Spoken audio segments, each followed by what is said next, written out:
कटक जिलार प्रसिद्ध शैवपीठ बाबा धवलेश्वर पीठ में आज हूँ मकर संक्रांति। ये मकर संक्रांति चलचंचल प्रसिद्ध शैवपीठ बाबा धवलेश्वर पीठ तो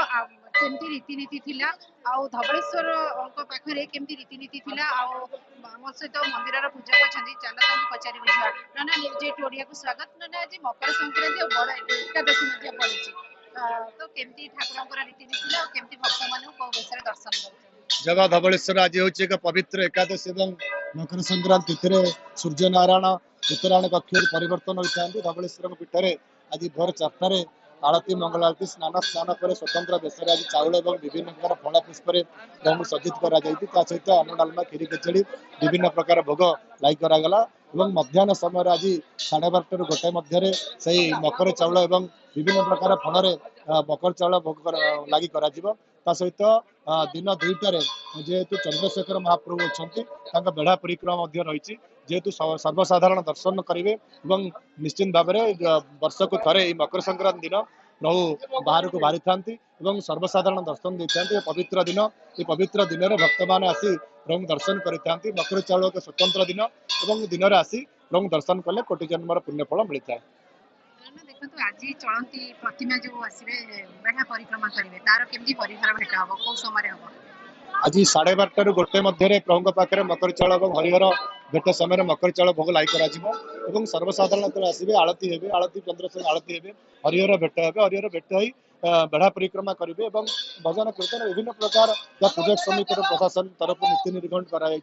अनुसार कार्यक्रम चालू रही। एकादशी चाउल खाଇବା निषेध किंतु आज प्रभु पाखे मकर चाउल लागू हम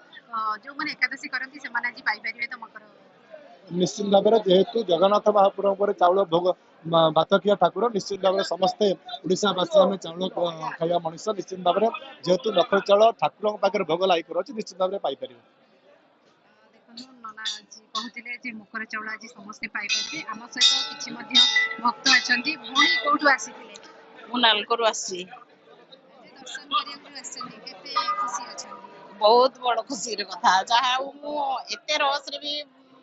बहुत भल भाव माने शिव ठाकुर को दर्शन कर पारे मोर बहुत माने भाग्य बहुत उज्जवलमय बहुत भल लगे भी एते जाति मध्य मत समस्ते कहते कि शिवकर दर्शन हो पारनी किंतु मु बहुत भल दर्शन कर बहुत आनंदित आ खुशी ना यहाँ मोर प्रथम टाइम देखो सुदूर नालकोर भौणी से दर्शन बाबा प्रगट अच्छी बाबा को दर्शन कले कोटि जन्मर पुण्यफल मिले नालकोर छुट्टी आसी दिन में बाबा को दर्शन कले कोटि जन्मर पुण्यफल मिलता है बोली विश्वास रही आज जेहेतु मकर संक्रांति दाड़ी रे बाबा दर्शन दौरान धाड़ी में भक्त मैंने आसी बाबा को दर्शन कर अग्निशम बाहिनी मुतयन अच्छी अच्छा। आठगढ़ मिनती प्रतिहारी न्यूज 8 ओडिया।